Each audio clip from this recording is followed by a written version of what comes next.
Découvrez ce que le KGB a trouvé dans une tombe égyptienne. L'objectif de cette mission était de trouver les connaissances laissées par une race avancée. J'ai été l'un des premiers que le KGB a recruté. Je ne crois pas que les soldats ont réalisé l'importance de ce qu'ils regardaient. Nous avions des ordres auxquels nous devions obéir. La première preuve matérielle d'une forme de vie humanoïde extraterrestre. Un contact avec les extraterrestres à une époque reculée dans un ancien pays. Une séquence exclusive de ce qui pourrait être la découverte du millénaire. Apprenez le terrible secret avant qu'il ne soit trop tard. Le 12 avril 1961, le cosmonaute Yuri Gagarin décolla de l'ancienne Union soviétique à bord de Vostok 1. Son vol dura moins d'1 heure et le cosmonaute effectua une orbite complète autour de la Terre. Depuis, nous avons toujours cru que le premier être humain à avoir été mis sur orbite était un soviétique. Mais est-il possible que des siècles avant Gagarine, le premier terrien à avoir quitté notre planète ait été un ancien Égyptien? Est-il possible également que les scientifiques russes aient été au courant de cette possibilité dès les années 60? Des récents documents en provenance de l'ex-Union soviétique démontrent en effet que les chercheurs russes vouaient une curiosité toute particulière à certains artefacts découverts en Égypte. Des artefacts qui, à les en croire, prouveraient la réalité d'un très ancien contact entre les humains et des créatures venues d'une autre planète.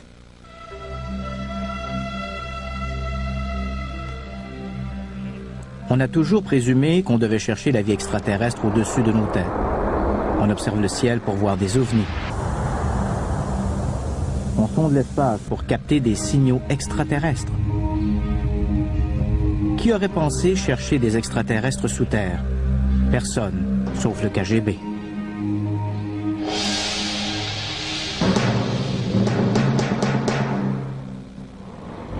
Le docteur Viktor Ivanovitch détient des diplômes en astrophysique et en neurologie.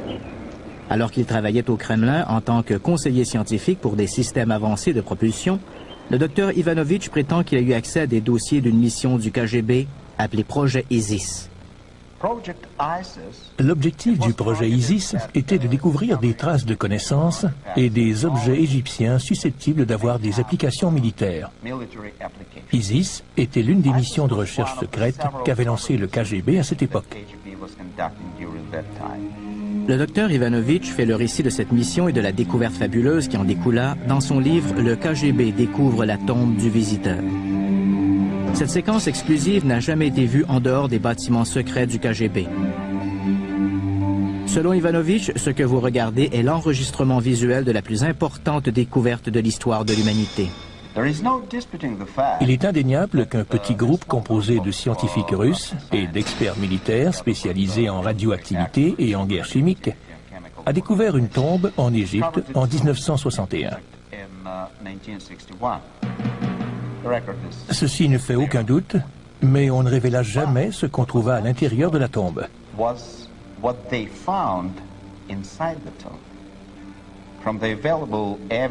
Selon les preuves disponibles et des sources de haut rang, et je sais que cela semble incroyable, on a trouvé dans le sarcophage des restes d'une créature extraterrestre morte en Égypte aux environs de 10 000 ans avant Jésus-Christ.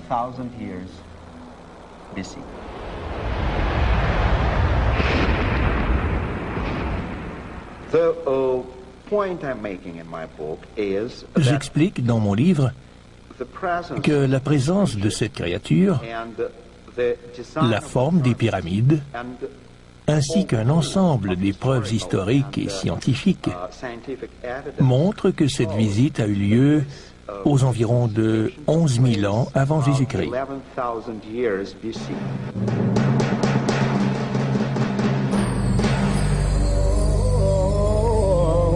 Bien avant les Babyloniens ou les Grecs, avant les dieux des Assyriens ou des Crétois, bien avant tous les autres, existait l'Égypte.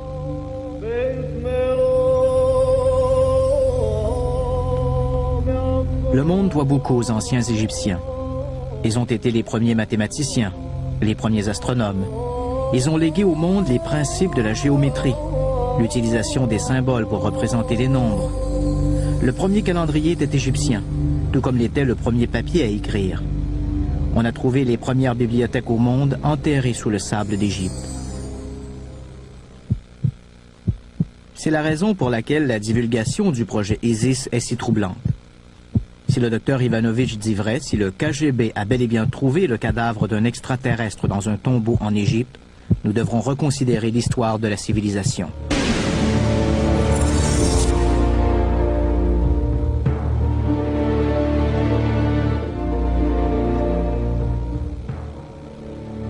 Chaque année, des centaines de fouilles archéologiques ont lieu en Égypte. Leur objet peut être d'analyser des antiquités étudiées depuis longtemps, de rechercher de nouveaux indices susceptibles de contredire d'anciennes théories ou de reconstruire la vie d'un village d'esclaves à partir de fragments du passé. Nous sommes en train d'excaver un site dans ce qu'on appelle le Nouveau Royaume, sur la route des esclaves en direction de la vallée des rois. La question est de savoir de quelle manière les anciens Égyptiens nourrissaient des centaines, peut-être des milliers d'esclaves dont ils avaient besoin pour créer ces structures gigantesques.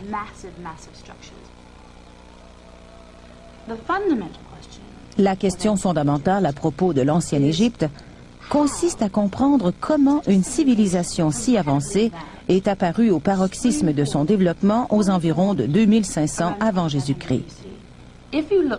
Toutes les autres anciennes civilisations ont connu un développement historique graduel. Elles ont appris le commerce, créé des économies, et elles ont développé leur technologie au long de centaines, voire de milliers d'années.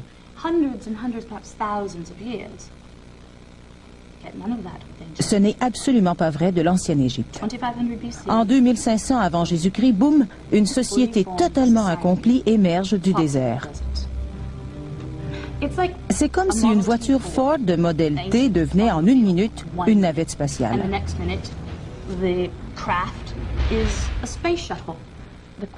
Le problème majeur dans ce cas, c'est qu'il ne semble pas y avoir eu de développement historique graduel susceptible d'expliquer le développement de l'ancienne Égypte. On dirait que sa création était basée sur un héritage. Certains ont émis l'hypothèse que l'Égypte a été construite sur les restes d'une civilisation perdue qui a péri lors du déluge biblique. Le docteur Ivanovitch prétend que le projet Isis a discrédité cette théorie. D'après lui, le KGB a découvert des preuves selon lesquelles l'Égypte a été fondée sur l'héritage de sagesse laissé par une race extraterrestre. À venir, une séquence exclusive de la plus fantastique découverte du millénaire. Je ne crois pas que les soldats aient réalisé l'importance de ce qu'ils regardaient, la première preuve matérielle d'une forme de vie humanoïde extraterrestre. Avant le démantèlement de l'Union soviétique, le KGB était synonyme d'efficacité et de terreur. À lui seul, il constituait une véritable milice prête à tout pour assurer la sécurité du Kremlin. Curieusement, aujourd'hui, alors que les archives du KGB s'ouvrent lentement aux chercheurs occidentaux, on y découvre des dossiers pour le moins surprenants. Le projet Isis vit le jour pendant les années 50, en pleine après-guerre. Un nouvel empire soviétique avait émergé des cendres de la Deuxième Guerre mondiale. La Russie n'était plus une nation agraire peu développée. La mère patrie était devenue une superpuissance et voulait que cela se sache. Sous la dictature de Nikita Khrouchtchev, les Soviétiques étaient déterminés à montrer aux démocraties occidentales la supériorité du communisme. L'Amérique ne pouvait pas rester de glace devant ce défi. La concurrence que se sont livrées ces deux superpuissances a énormément vidé les caisses de l'économie soviétique. Devancer les Américains en lançant avant eux un homme dans l'espace releva d'un grand fait d'armes propagandiste, mais cela coûta des milliards de roubles. La même chose avec la course aux armements. Chaque fois que l'Amérique testait une bombe nucléaire, la Russie en testait une plus puissante, ce qui coûtait au gouvernement soviétique d'autres milliards. Devant un monde réduit à observer et à prier, les deux nations se sont lancées dans une guerre froide pour posséder la suprématie technologique. Khrouchtchev savait que ce que l'on appelait le camp socialiste dirigé par l'Union soviétique ne pourrait pas maintenir ce rythme. Il ne possédait pas les ressources de l'OTAN. C'est à ce moment-là que le KGB reçut l'ordre de rechercher des moyens moins coûteux pour accomplir des avancées technologiques.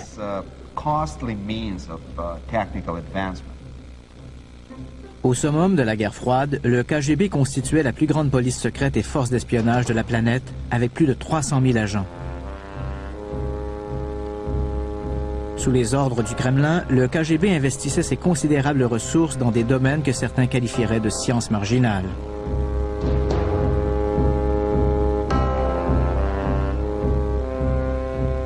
Le KGB mena des recherches sur les pouvoirs de l'esprit. Il effectua des expériences pour tester la possibilité de regrouper des intelligences grâce au contrôle de l'esprit.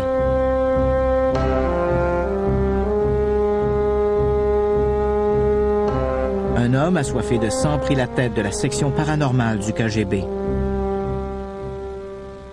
Les recherches du KGB sur les phénomènes paranormaux avaient débuté dans les années 1920 avec la création d'un laboratoire spécial appelé Chambre Noire. À partir du milieu des années 1930, les médiums russes avaient été persécutés sous le régime de Staline. Gleb Boki, qui était en charge du phénomène paranormal pour le KGB, était un personnage sinistre et cruel, dont on disait qu'il buvait du sang humain. Le KGB avait mené des études sur des armes psychotroniques, sur des prisonniers condamnés à mort et sur les dissidents politiques. Gleb Boki et les gens du KGB qui avaient étudié les phénomènes paranormaux furent exécutés en 1937. D'après ce que nous en savons, tous les dossiers furent transférés dans les archives les plus secrètes du KGB, mais les recherches sur le paranormal continuèrent. Sous le régime de Khrouchtchev, de grands succès avaient été remportés en Union soviétique dans le domaine du paranormal. On vit apparaître certains des premiers biogénérateurs et certaines des premières machines destinées à altérer l'esprit humain. Les Américains avaient peur des programmes de recherche soviétiques parce qu'ils savaient que l'Union soviétique ne s'en servirait pas dans un but pacifique. Le but de l'Union soviétique était de remporter la victoire en dépassant les États-Unis. Le Kremlin s'intéressait également beaucoup aux ovnis. Il espérait que le résultat de ses recherches sur les engins extraterrestres permettrait d'améliorer le design aéronautique.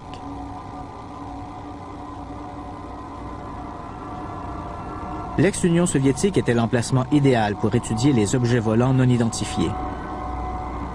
Plus de gens avaient aperçu des ovnis en Russie que dans n'importe quelle autre nation.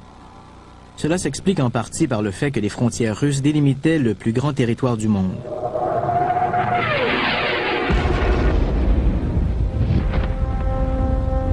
Le cas d'OVNI le plus captivant est connu sous le nom d'incident de Dalnagorsk.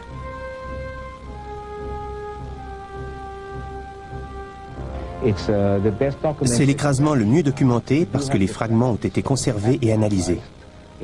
Ce n'était pas un gros objet, mais quelque chose s'est écrasé sur une colline de Dalnagorsk en janvier 1986.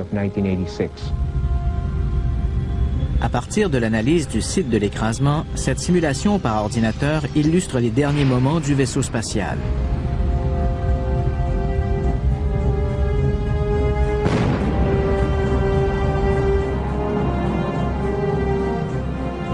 En faisant dérouler la cassette au ralenti, on comprend mieux pourquoi la forme de soucoupe est tellement présente dans les témoignages de gens qui disent avoir vu des ovnis.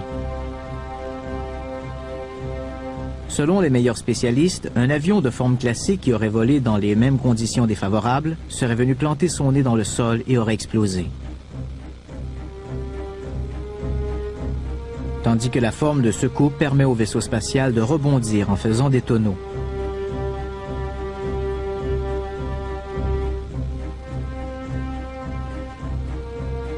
Il a été endommagé, mais pas détruit.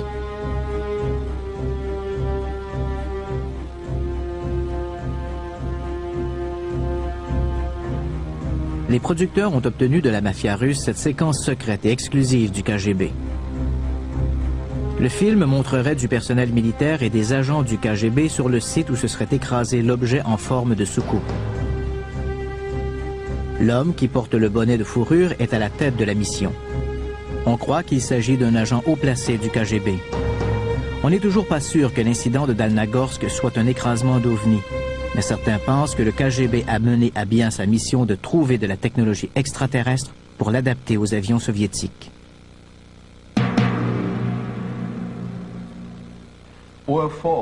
Les ovnis, le paranormal et le projet ISIS faisaient partie de la stratégie du Kremlin pour atteindre la supériorité militaire. D'après Ivanovitch, l'objectif du projet ISIS était de trouver un ensemble de connaissances avancées laissées par une civilisation disparue. Des connaissances qui donneraient à l'Union soviétique une avance invincible dans sa quête de la domination planétaire.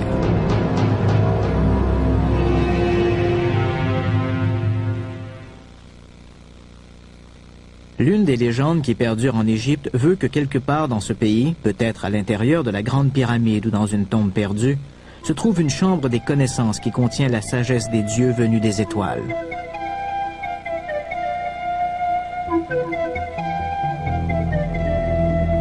Depuis l'an 820 après Jésus-Christ, des explorateurs rêvent de trouver la mythique chambre des connaissances.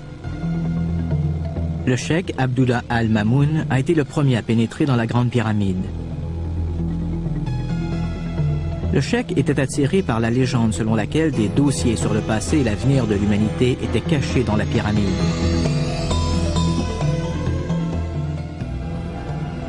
En inventant des histoires d'or et de trésors, le cheikh amena ses hommes terrifiés à marcher dans les couloirs.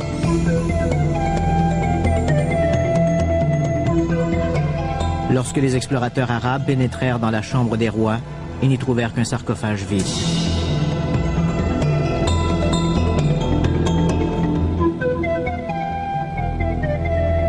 Certains pensent que s'il existe une chambre de l'ancienne sagesse, elle doit se trouver sous la Grande Pyramide. Pendant des années, des gens ont spéculé à propos de l'existence de passages souterrains qui relieraient la pyramide au Sphinx.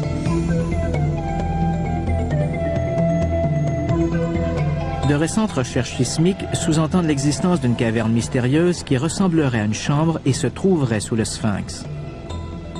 Cette hypothèse a relancé le débat sur une chambre des connaissances. Existe-t-il un entrepôt de connaissances qu'auraient laissé derrière eux d'anciens visiteurs? Il semblerait que oui. À venir. Ce serait tout à fait logique. L'Égypte constituerait un choix évident pour des extraterrestres désireux d'établir un avant-poste pour explorer la planète. L'Égypte a été la première civilisation. Les pharaons ont régné sur le royaume pendant plus de 1000 ans.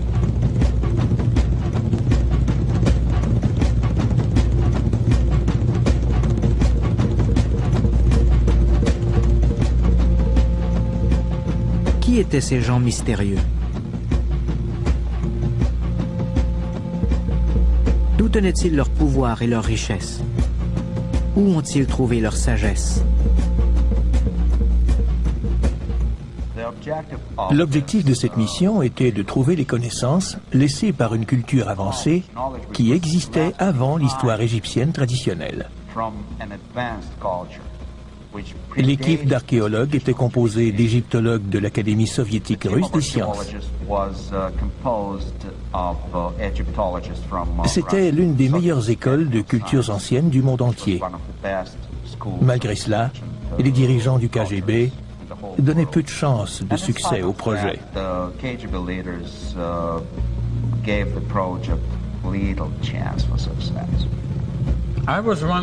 J'ai été l'un des premiers que le KGB a recruté.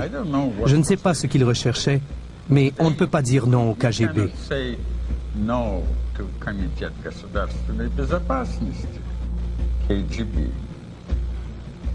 On reçoit des ordres auxquels on doit obéir. J'ai recommandé de commencer à travailler sur le plateau de Gizeh. Un voyage en Égypte rend humble. Les vieux monuments projettent toujours leur ombre élancée sur les œuvres des hommes. Le complexe de Gizeh inclut la grande pyramide de Khéops. Celle de Mykérinos se trouve à proximité. On peut encore voir certains des temples mortuaires. La pyramide du pharaon Képhren est la deuxième plus élevée après la Grande Pyramide. Nombreux sont ceux qui pensent que c'est Képhren qui a décidé de construire le Sphinx. Le complexe de Gizeh inclut la Grande Pyramide de Khéops. Celle de Mykérinos se trouve à proximité. On peut encore voir certains des temples mortuaires. La pyramide du pharaon Képhren est la deuxième plus élevée après la Grande Pyramide. Nombreux sont ceux qui pensent que c'est Képhren qui a décidé de construire le Sphinx. La statue colossale, gravée à même le roc, semble garder des secrets enterrés sous le sable.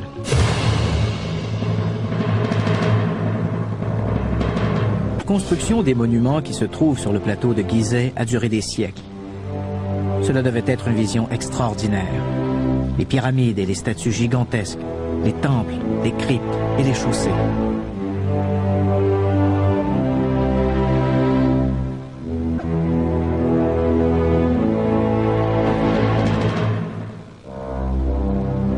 Gizeh incarnait la puissance de l'Égypte et la divinité d'un dieu vivant appelé Pharaon.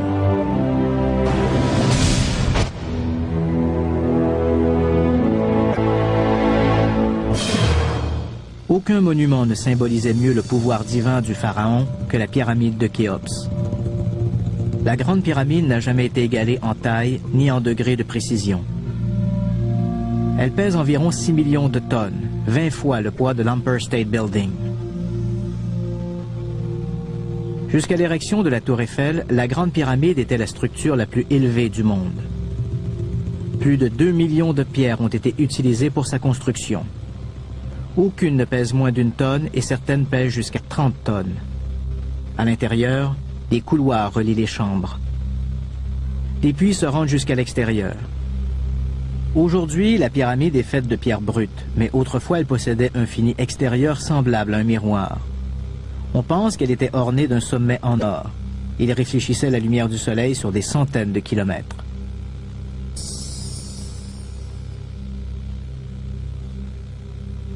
Durant des siècles, les experts ont émis des hypothèses sur la fonction des pyramides. La théorie la plus connue prétend que les pyramides étaient des passages symboliques vers l'après-vie. D'autres croient que la pyramide était un observatoire astronomique. D'autres encore parlent d'un instrument de sondage géographique. Une théorie bizarre prétendait que la Grande Pyramide était un élévateur à grains. Toutefois, les spécialistes s'accordent pour dire que les pyramides étaient bien plus que de gigantesques tombes. Personne n'a trouvé de preuve d'un enterrement dans une pyramide. Nous ne savons toujours pas comment elles ont été construites. Plusieurs académiciens s'interrogent toujours sur les moyens utilisés par les anciens Égyptiens pour ériger leurs pyramides. Jusqu'à maintenant, les méthodes traditionnelles de construction évoquées par les archéologues semblent toutes présenter de sérieuses lacunes. Tablant sur ces inconsistances, certains n'hésitent pas à prétendre qu'une telle technologie n'existait pas il y a 5000 ans lors de l'aménagement du plateau de Gizeh. Les constructeurs des pyramides connaissaient des informations qui ne devaient pas être redécouvertes avant des siècles. Par exemple, en multipliant la hauteur de la Grande Pyramide par 1 milliard, on obtient la distance qui sépare la Terre du Soleil. La pyramide a été bâtie selon les 4 directions d'une boussole, une précision inégalée. Incroyablement, la Grande Pyramide se trouve exactement au centre de la masse de terre de notre planète.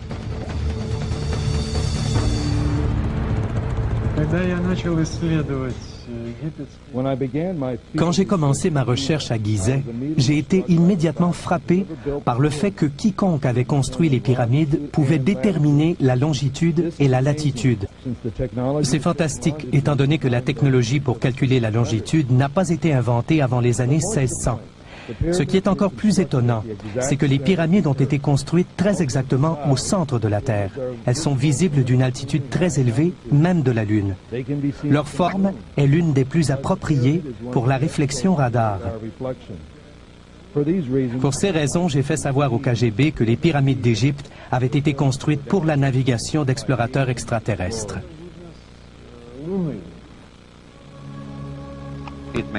C'est parfaitement logique. L'Égypte constituerait un choix évident pour des extraterrestres qui devraient établir un avant-poste pour des expéditions planétaires. L'atterrissage initial d'explorateurs extraterrestres devrait se faire sur une surface plane comprenant peu d'obstacles.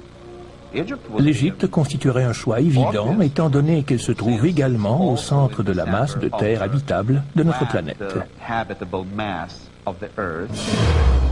À venir,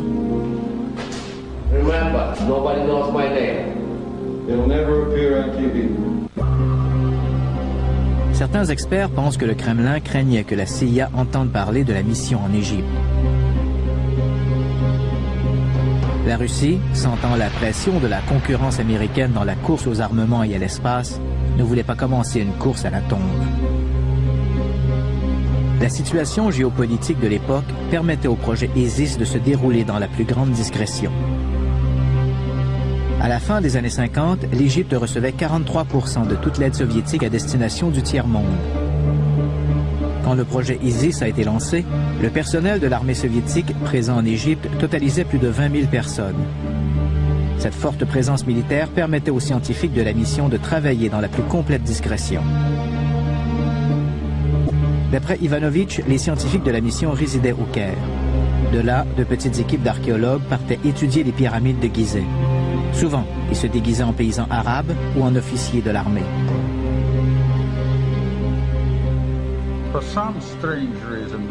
Pour d'étranges raisons, on nous envoyait là-bas en uniforme, munis de fusils, comme si nous étions des soldats, alors que nous étions des archéologues.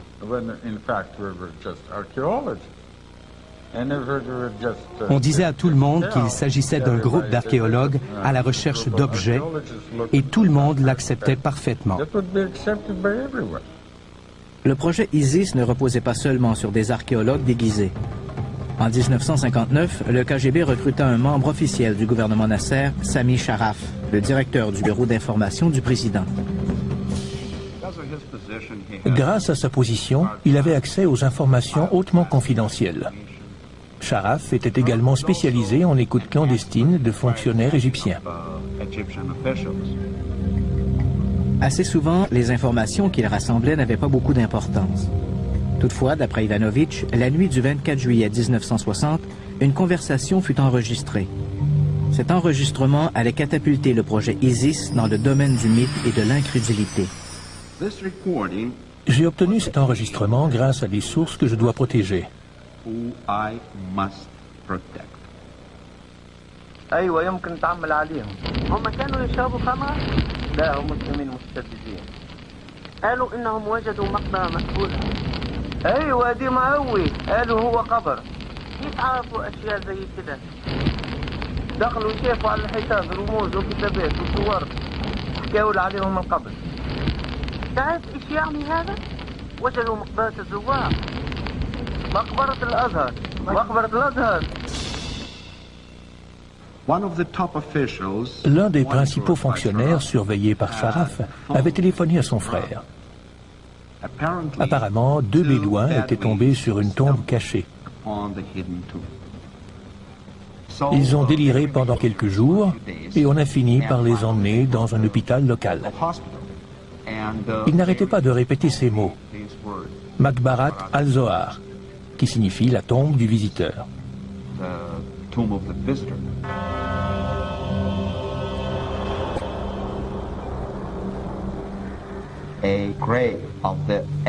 Une tombe de l'ancien dieu égyptien qui n'existe pas dans le panthéon égyptien. Il ne fait pas partie des dieux. Il a un signe spécial qui le désigne comme un dieu en visite.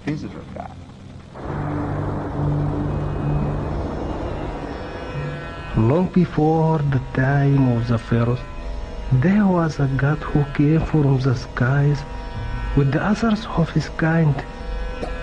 They brought magic to the land, wonders, power, and wisdom. They returned to their home in the stars, but one stayed behind and taught the people of Nile all he knew. He was buried in the great place. It is called Ma'baratul Zuwar, the tomb of the visitors. Est-il possible que le mythe dissimule la vérité? qu'une légende soit basée sur un fait? Il faut tenir compte du mythe, du folklore et de la légende.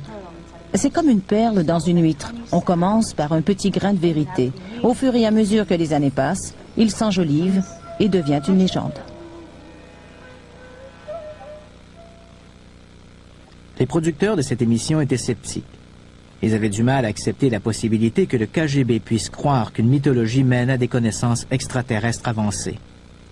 Pour vérifier la véracité du projet ISIS d'une façon indépendante, les producteurs ont retrouvé un ancien courrier diplomatique de l'Union soviétique. Cet homme travaille maintenant pour la mafia russe. Je travaillais en tant que messager pour le corps diplomatique. L'un de mes rôles consistait à faire passer des documents entre le Caire et Moscou. Certains d'entre eux provenaient de M. Sharaf, directeur, à l'époque, du Centre d'information égyptien. C'était aux environs des années 60. La plupart des papiers n'étaient pas intéressants, mais certains d'entre eux, que je ne pouvais pas comprendre, étaient codés. Mais j'ai réussi à en comprendre quelques-uns qui m'ont semblé bizarres, et j'ai décidé d'en faire une copie.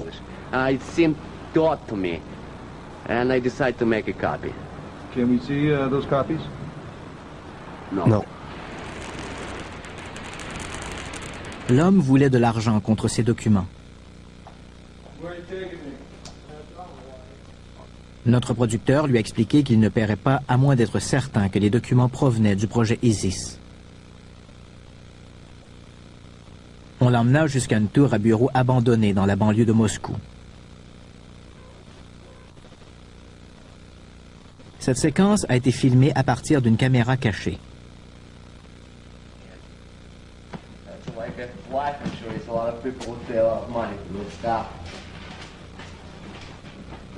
Is that what you used as a courier? Yeah.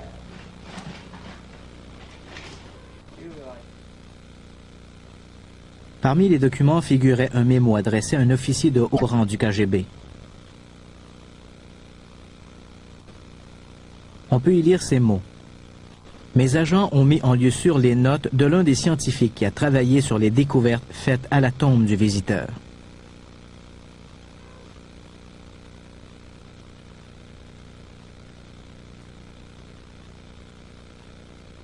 Un autre était un inventaire du contenu de la tombe. Sur ce document classé ultra confidentiel, on pouvait lire: emplacement de la découverte non révélé. Sujet: 15 caisses de reliques. Un corps partiellement momifié, un sarcophage de pierre et 8 échantillons de hiéroglyphes.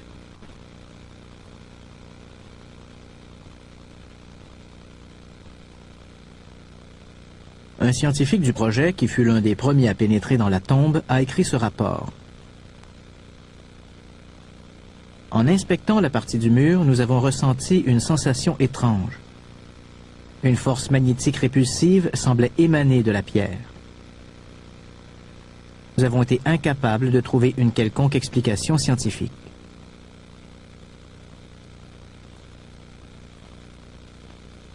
Ce mémo provient du rapport du cryptologue. Découverte, le message partiellement décodé sur le mur de la tombe indique une prophétie selon laquelle les anciens dieux ailés reviendront.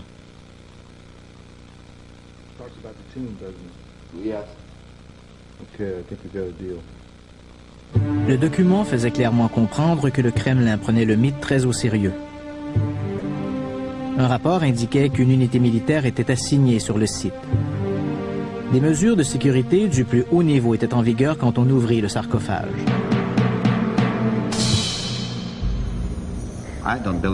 Je ne crois pas que les soldats aient réalisé l'importance de ce qu'ils regardaient, la première preuve matérielle d'une forme de vie humanoïde extraterrestre. Le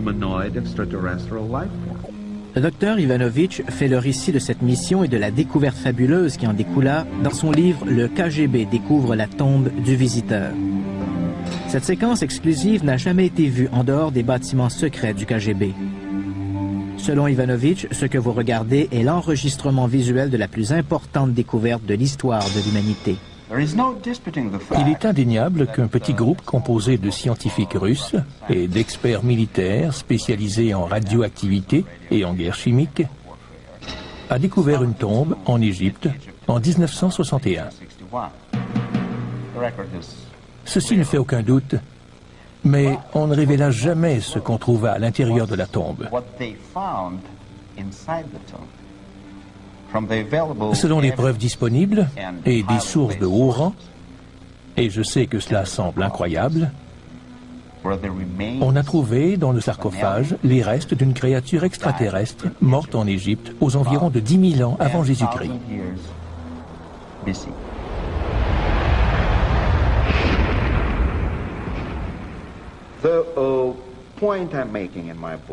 J'explique dans mon livre que la présence de cette créature, la forme des pyramides, ainsi qu'un ensemble des preuves historiques et scientifiques montre que cette visite a eu lieu aux environs de 11 000 ans avant Jésus-Christ. Selon des documents du KGB, les scientifiques assignés à ce projet ont commencé à se demander si le plateau de Gizeh n'avait pas été conçu dans un but précis. Des recherches ultérieures ont appuyé cette théorie.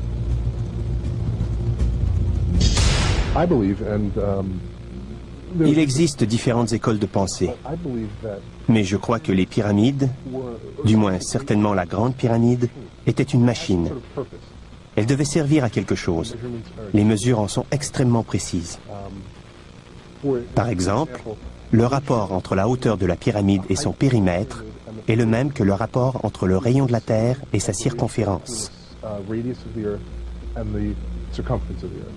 On peut donc considérer la pyramide comme une représentation triangulaire, tridimensionnelle d'un hémisphère, ce qui laisse penser qu'il y avait peut-être une raison pour que la pyramide résonne avec la planète. En 30 secondes, je peux convaincre les plus grands sceptiques que les pyramides ont la capacité de transformer les ondes cosmiques. Cela peut sembler étrange, mais il s'agit d'un prisme. L'astronome archéologue Yuri Vladimir est d'accord avec l'hypothèse du prisme. Les pyramides sont en effet d'énormes prismes capables de concentrer l'énergie. En s'emparant de la lumière des étoiles, la Grande Pyramide deviendrait un émetteur interstellaire. Les scientifiques du projet prétendent que les trois pyramides et le Sphinx pourraient faire intégralement partie d'une immense machine conçue par des ingénieurs extraterrestres. Selon eux, tous les monuments de Gizeh sont reliés par un mécanisme de commande centrale situé à l'intérieur de la Grande Pyramide. Dans la Grande Pyramide, un passage mène à la Chambre des rois.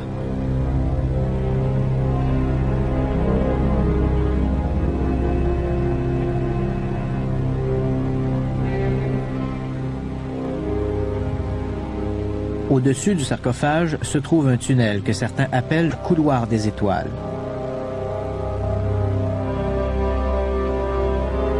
À l'occasion d'un alignement céleste spécifique, la lumière des étoiles inonde ce couloir.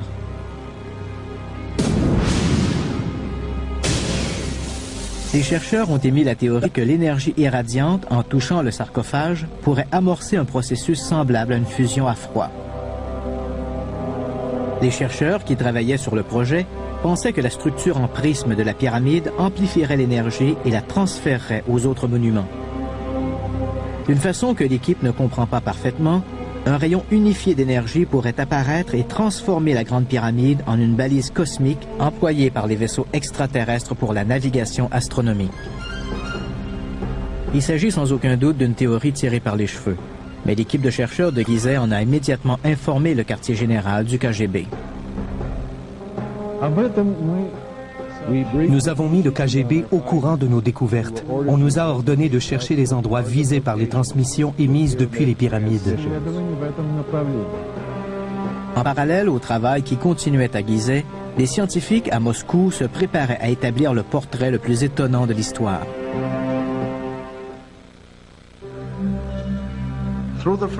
À l'aide d'une technique utilisée en médecine légale, ils réussirent à reconstituer le visage de l'humanoïde trouvés dans le tombeau. L'objectif de cette mission était de trouver les connaissances laissées par une culture avancée. J'ai été l'un des premiers que le KGB a recruté. Je ne crois pas que les soldats aient réalisé l'importance de ce qu'ils regardaient. Nous avions des ordres auxquels nous devions obéir. La première preuve matérielle d'une forme de vie humanoïde extraterrestre. Un contact avec les extraterrestres à une époque reculée, dans un pays millénaire. Une séquence exclusive de ce qui pourrait être la découverte du millénaire. Apprenez le terrible secret avant qu'il ne soit trop tard. Dans le film Les Aventuriers de l'Arche perdue, les nazis se rendent en Égypte à la recherche d'un trésor archéologique, en l'occurrence l'Arche d'Alliance de Moïse, qui, l'espèrent-ils, leur donnera un pouvoir extraordinaire sur leurs ennemis. Comme vous allez le voir, parfois la réalité dépasse la fiction.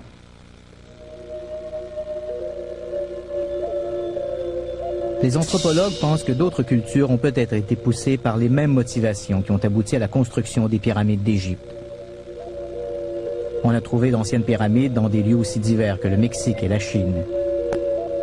Beaucoup d'experts ont conclu qu'il doit exister un lien historique. Il existe une coïncidence étrange dans le fait qu'il y ait eu une civilisation d'origine surnaturelle ou incompréhensible, commune à toutes ces autres civilisations. Toutes ces légendes et ces mythes parlent d'êtres qui étaient des hommes sans être des hommes, mais qui ont vécu longtemps.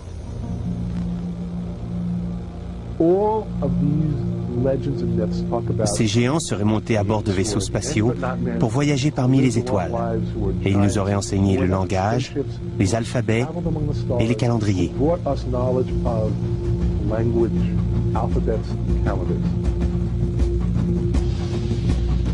D'après la légende, les pyramides de Chine furent construites sous le règne des premiers empereurs, ceux qu'on appelait les fils du ciel.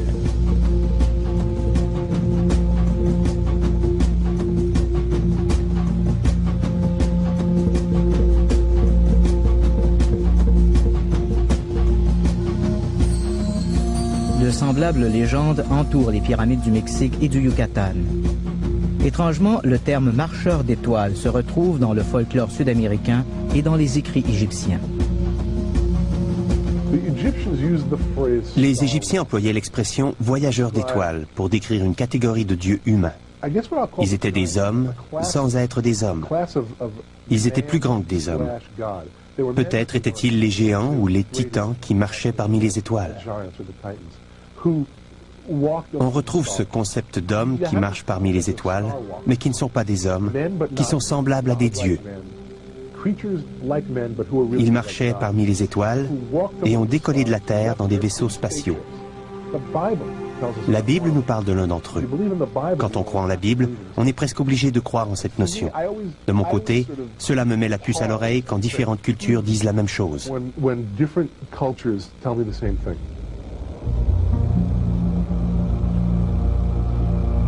La similarité des mythes parmi diverses populations à propos de la construction des pyramides pousse certains experts à croire que toutes les cultures pourraient provenir d'une unique civilisation ancestrale.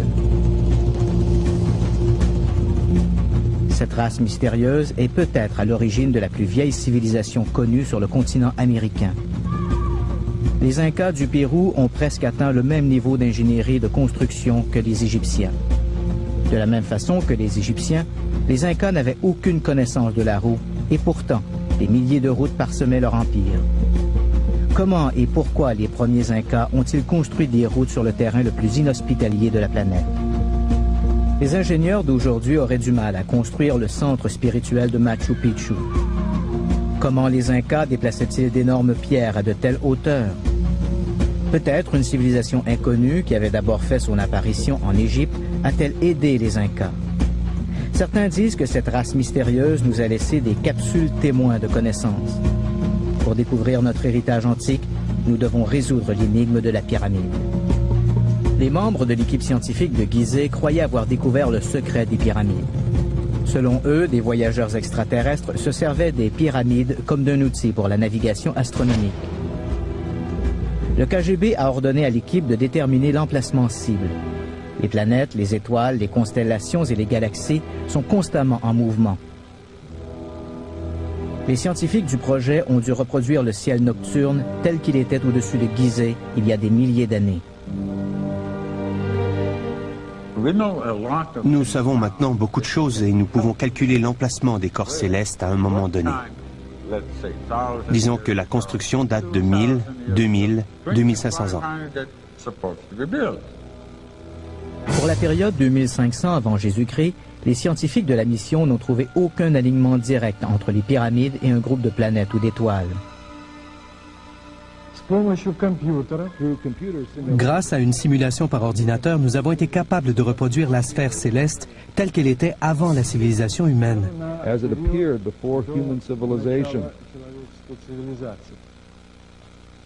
Ils ont remonté dans le temps à la recherche d'un lien entre les pyramides et un objet astronomique.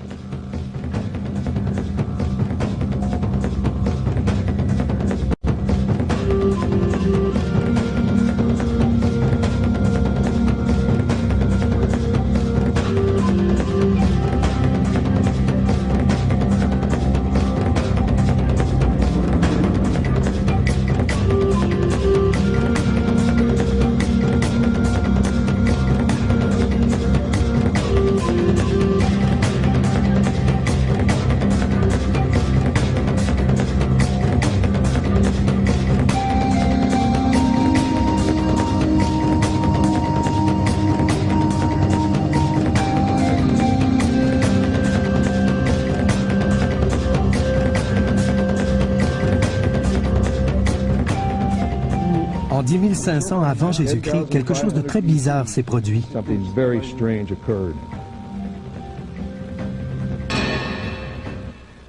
Rien ne correspondait en 2500 avant Jésus-Christ, mais une correspondance existait en 10 000 avant Jésus-Christ. Vous comprenez? Selon les chercheurs, en 10 500 avant Jésus-Christ, les 3 pyramides de Gizeh étaient alignées sur les étoiles de la constellation d'Orion. Les monuments de Gizeh visaient la constellation d'Orion. Cela ne pouvait être par hasard. Les constructeurs des pyramides doivent avoir travaillé à l'aide de plans conçus au 11e millénaire avant Jésus-Christ, avant que les pyramides n'aient été construites. Une corrélation identique fut découverte lorsque les membres de l'équipe testèrent les objets. Nous avons commencé par effectuer un prélèvement d'échantillons radioactifs. Les résultats sur les reliques et la momie ont été négatifs.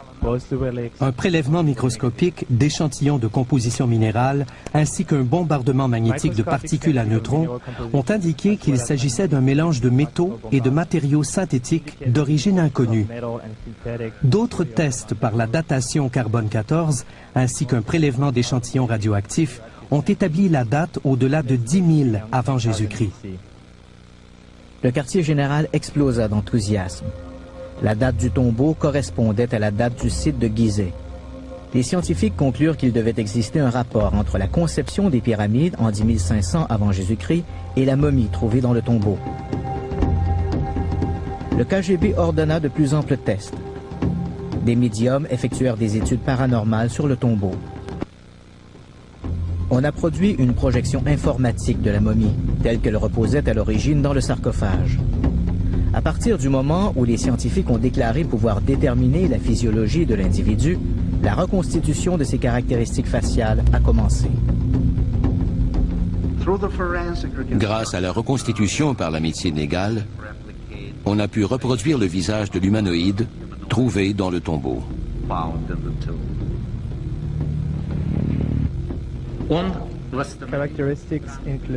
Les caractéristiques incluent un grand crâne, des yeux exceptionnellement grands, un petit menton, une petite bouche, signes visibles de dents, un long cou. L'individu mesurait environ 2 mètres.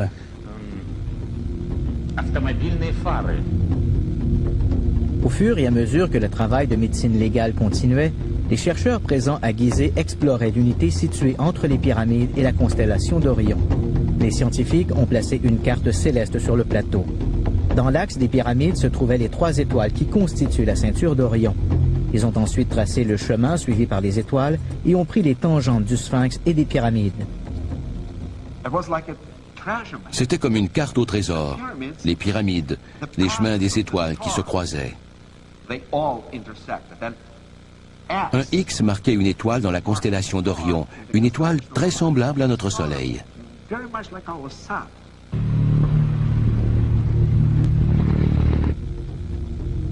Dans les laboratoires de Moscou, la reconstitution faciale touchait à sa fin.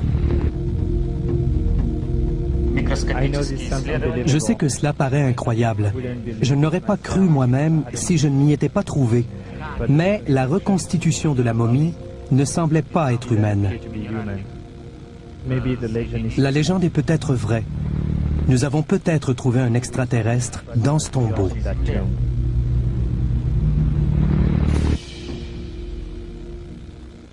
À venir. La conclusion était inévitable. Les extraterrestres venus sur notre planète au 11e millénaire avant Jésus-Christ ont jeté les bases pour construire les pyramides des milliers d'années plus tard. Ils sont venus de la planète qui tournait autour d'une étoile dans la constellation d'Orion. Un secret absolu entourait les laboratoires et les bureaux du projet Isis. Mais beaucoup de ceux qui travaillaient sur le projet étaient des professeurs, des savants et des scientifiques, des gens qui ont l'habitude de discuter de leur travail. Des documents ultra secrets ont commencé à circuler et des rumeurs se sont propagées. On s'est mis à entendre parler de l'extraterrestre et du tombeau. Un groupe de personnes a commencé à se rassembler. D'anciens employés du KGB, surtout des informaticiens et des techniciens. Ils croyaient que le tombeau était celui d'un extraterrestre, autrefois adoré comme étant le dieu Osiris. Que cet être avait apporté sur Terre la science et les mathématiques, et qu'il était à l'origine de la croissance de la civilisation. Ces gens se sont fait appeler les disciples. Ils ont tiré leur nom d'un passage obscur du livre égyptien des morts. Selon la croyance égyptienne, une famille de dieux est venue des étoiles en apportant au peuple du Nil la sagesse de l'univers. Un jour, les dieux sont retournés dans leur maison céleste, tous sauf Osiris. Ce dieu a réuni un groupe de mortels et leur a enseigné de nombreuses connaissances, y compris la magie des nombres. Ils se sont fait appeler les disciples.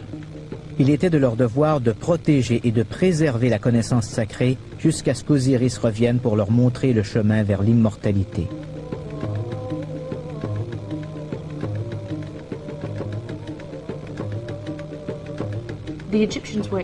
Les Égyptiens étaient d'extraordinaires astronomes parce qu'ils comprenaient, du plus profond de leur être, que les étoiles représentaient la carte qui mènerait au grand dieu Osiris, à la vie après la mort.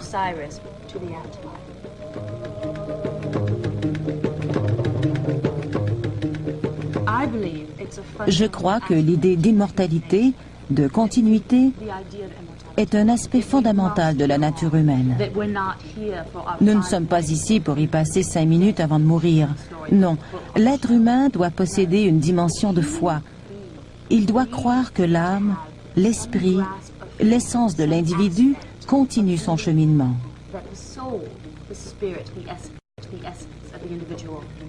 C'est la raison pour laquelle le christianisme, l'islam et le judaïsme existent.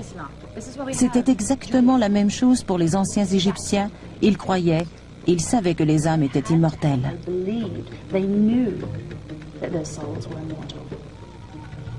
Le Kremlin, inconscient de la brèche dans le système de sécurité et refusant de voir la valeur d'un squelette extraterrestre, aurait ordonné au KGB d'orienter tous ses efforts vers le but initial du projet Isis.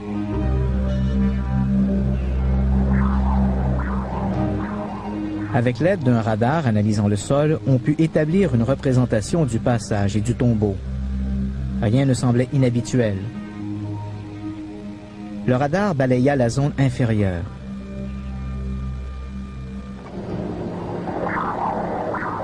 L'écran radar n'indiquait que des strates de roche. La mission était sur le point d'être interrompue quand le radar commença à faire apparaître une anomalie. Avec l'aide d'un radar analysant le sol, on put établir une représentation du passage et du tombeau. Rien ne semblait inhabituel. Le radar balaya la zone inférieure.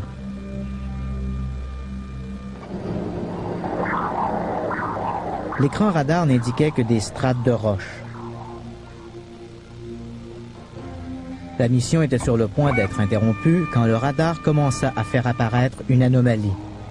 Une légère ombre qui ressemblait à un passage.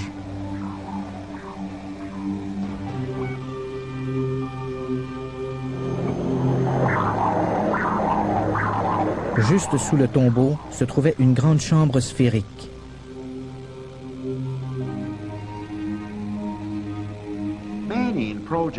Beaucoup de personnes participant au projet ISIS ont cru avoir trouvé la légendaire chambre de connaissances. Apparemment, l'extraterrestre découvert était enterré avec une énorme bibliothèque de connaissances et de données qui provenaient d'une culture extraterrestre avancée. Cela pourrait s'avérer très pertinent du point de vue militaire. Nombreux étaient ceux qui voulaient qu'on ouvre la chambre. Leur argument était basé sur les faits suivants. La mission en provenance d'Orion s'était posée à l'emplacement idéal pour construire les pyramides qui serviraient de balises de navigation pour la reconnaissance future de notre planète.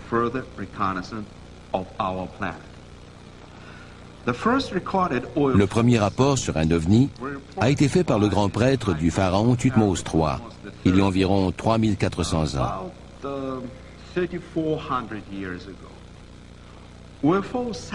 Des témoins ont continué à dire avoir vu des ovnis. Mais le nombre de témoignages s'intensifia quand l'homme obtint la maîtrise des cieux. Au début de l'ère nucléaire, quand l'homme découvrit les secrets du fonctionnement de l'atome, les extraterrestres d'Orion se mirent à observer davantage la Terre, ce qui finit par aboutir à l'incident de Roswell. Il y a une explosion des contacts avec les ovnis.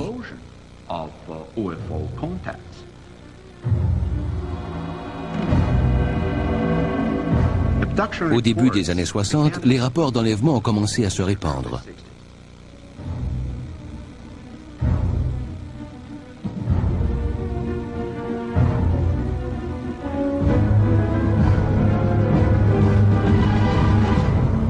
Un modèle a émergé. Presque toutes les personnes enlevées évoquaient un examen physique. Les femmes parlaient d'insertion d'objets, quelque chose ressemblant à l'insémination artificielle. Beaucoup pensaient avoir été de nouveau enlevés et avoir donné naissance à des hybrides extraterrestres.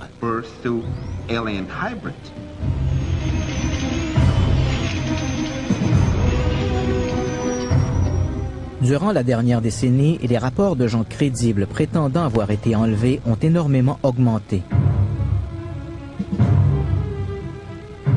Beaucoup d'éléments de leur expérience se ressemblent. Les mêmes marques physiques sont laissées sur le corps des victimes. Beaucoup se souviennent de détails similaires à propos des vaisseaux spatiaux extraterrestres. Certains experts disent que la similitude des rapports constitue la preuve circonstancielle que les enlèvements extraterrestres sont réels. Le phénomène des enlèvements relève-t-il d'un programme de colonisation génétique commencé dans les temps anciens? Les extraterrestres sont-ils en train de se cloner en insérant leurs gènes dans l'ADN humain? Les Égyptiens croyaient que l'ADN venait du ciel et y retournerait un jour. Il se peut tout à fait qu'ils parlaient de puissants dieux venus sur Terre avec leur connaissance de l'ADN et avec leur propre ADN. Autrement dit, une partie de l'ADN dont les gens sont composés provient en réalité des étoiles. Dans sa quête d'une chambre secrète de connaissances, le KGB a-t-il découvert la terrible vérité qui se cache derrière les enlèvements extraterrestres? Le génie génétique transforme-t-il les êtres humains en une espèce extraterrestre? Croyant avoir trouvé la mythique chambre de connaissances, beaucoup exigeaient des fouilles immédiates, tandis que d'autres exprimaient leur inquiétude. Selon ces derniers, le tombeau pourrait être une sorte de cheval de Troie extraterrestre. Ouvrir la chambre sans faire de plus amples études pourrait mettre le monde en danger. Indécis quant aux décisions à prendre, le KGB n'a rien fait. Il a fait sceller le tombeau et effacer des dossiers toute trace de son emplacement. Le dossier ISIS a été officiellement clos en 1981, mais beaucoup de ceux qui étaient associés à ce projet n'ont plus jamais été les mêmes. On parla de changement de personnalité, d'adoption de nouvelles croyances religieuses, de disparition et même de suicide. C'était un physicien qui travaillait pour le gouvernement russe. Ils ont constitué un groupe. Je ne dirais pas un culte, mais c'était peut-être le cas. Une nuit, je suis revenu de l'école et la maison entière était en désordre. Il y avait des papiers sur le plancher. Ils discutaient des imminentes visites d'extraterrestres. Ils s'y préparaient. C'était effrayant, parce que quand j'étais petite, je croyais ce genre de choses.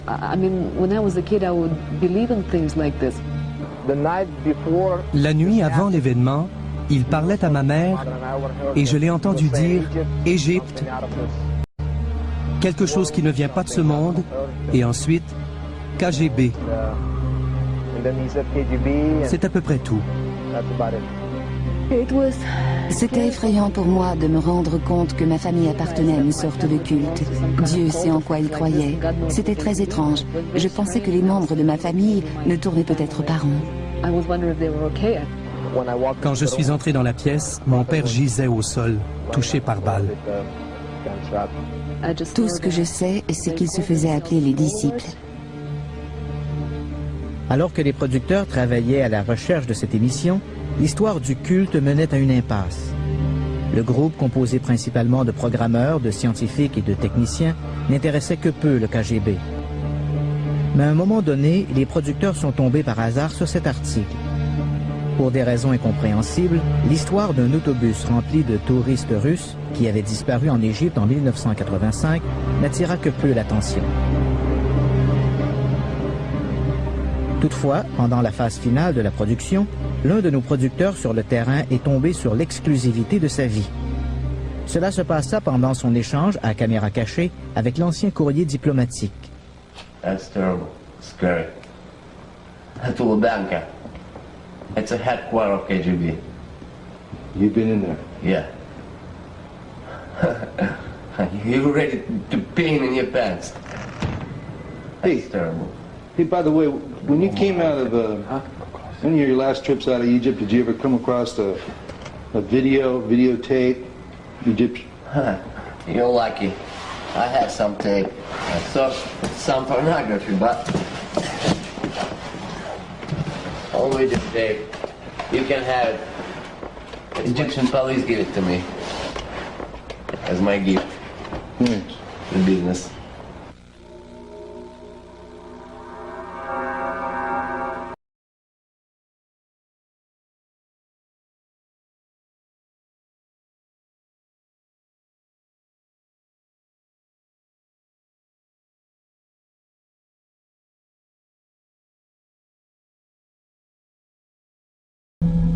Mais elle éveilla des interrogations chez les producteurs.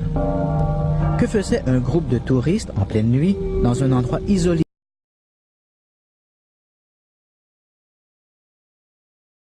Qu'est-il? À un moment donné, la nuit a semblé se transformer en jour.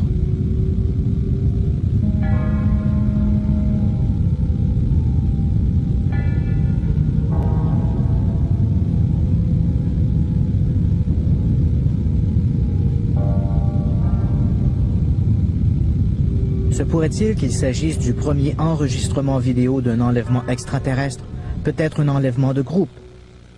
Cet événement pourrait-il être lié à la découverte du tombeau?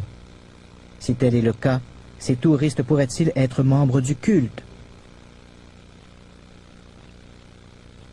Dans son livre, Ivanovitch prétend que les disciples croyaient que l'ouverture du tombeau enverrait un signal aux extraterrestres d'Orion. Ils ont estimé le temps nécessaire à l'énergie électromagnétique pour atteindre la constellation. Le culte a conclu que les extraterrestres ne pourraient pas revenir avant le 23 avril 1985. Selon Ivanovitch, le groupe s'est rendu en Égypte pour louer le retour de l'extraterrestre que les anciens Égyptiens appelaient Osiris. Ils pensaient que c'était Osiris qui était enterré dans le tombeau du visiteur, que c'était lui qui avait apporté à l'humanité les principes scientifiques de base qui ont marqué le début de la civilisation.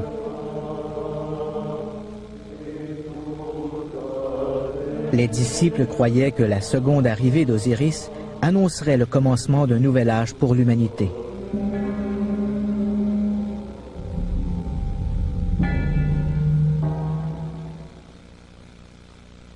Le témoignage de la fille d'un couple qui s'est joint au culte va dans le sens de ce que dit l'auteur.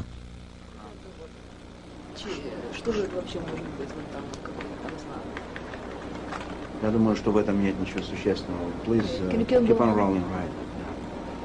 So, кто вас? Could you blow it up a little bit? I wanted to see, like, back off a little bit. I want to see that side. Появится. Но не вижу ничего, если появляется. Ну да не идут куда-то. А вот это вот, ну что вот это вот такое, вот это мне хочу. Вообще-то, может быть, вообще-то не Египет, вообще-то другая какая-то страна непонятная. Вот это вот. Что это может? Прибыла, судя по всему, на место встречи. Папа! Мамочка, господи, мама моя! Ой, мой гад!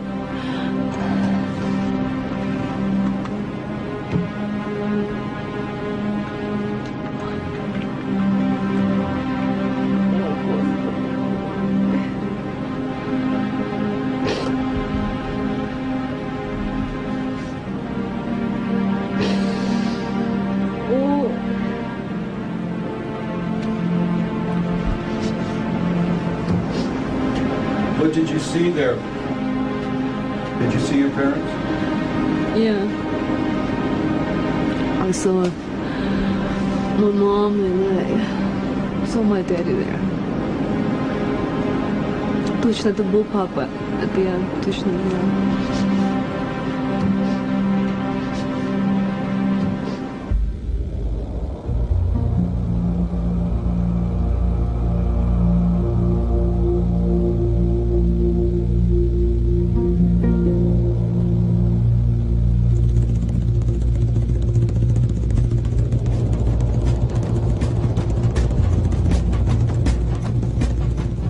On a dit que pour comprendre l'Égypte, il fallait démêler la vérité du mythe, de la magie et du mysticisme qui sont tissés dans la toile poussiéreuse du temps.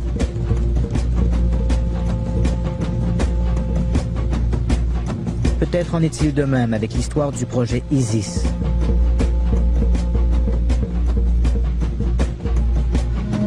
Démêlez la théorie de la spéculation et il vous restera la vérité.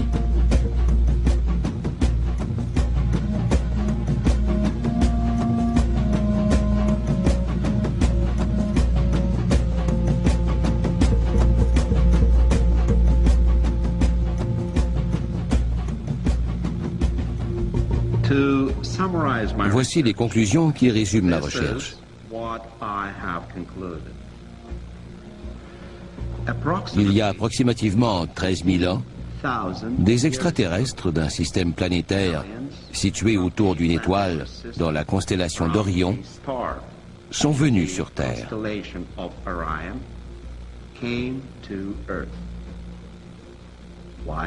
Dans quel but? Il existe diverses possibilités. Il s'agissait peut-être d'explorateurs, comme nous quand nous explorons la Lune et notre propre planète, ou peut-être de volontaires extraterrestres en mission de paix dans une société primitive, ou peut-être encore venaient-ils dans le but de nous coloniser. Donc, l'objectif de cette mission particulière était de trouver la connaissance laissée par une culture avancée qui avait préexisté à l'histoire égyptienne traditionnelle.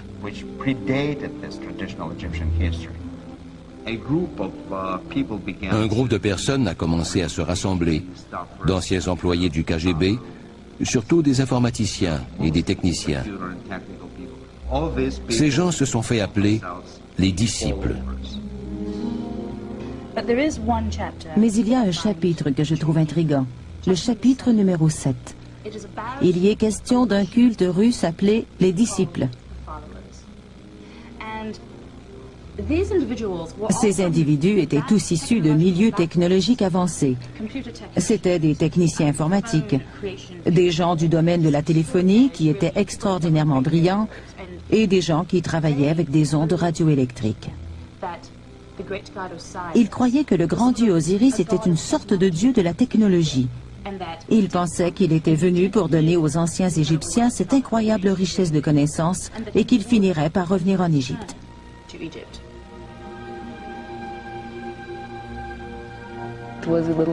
C'était un peu effrayant d'approfondir un tel sujet. Ma maman et mon papa allaient dans la cuisine et parlaient en anglais ou dans une autre langue pour que je ne comprenne pas ce qu'ils disaient. Nous savons que leur site d'atterrissage a été choisi dans un lieu désolé au milieu de notre planète, en Égypte.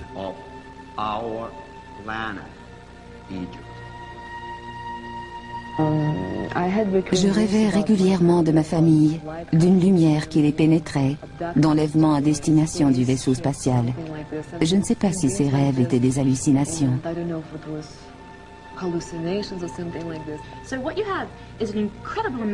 Donc, un nombre incroyable d'esprits brillants a quitté Moscou à la recherche du tombeau du visiteur pour attendre le retour du grand dieu Osiris. Dans le monde physique, ils ne sont pas avec moi. Je crois qu'ils sont perdus. À l'intérieur de moi, une sorte de sixième sens, appelez ça comme vous voudrez, me dit qu'ils sont tout le temps avec moi, d'une façon ou d'une autre. Je crois qu'ils sont quelque part autour de moi, je sens leur présence en permanence. S'ils ont été enlevés, ils sont ailleurs, bel et bien vivants. Je ne crois pas qu'ils sont morts.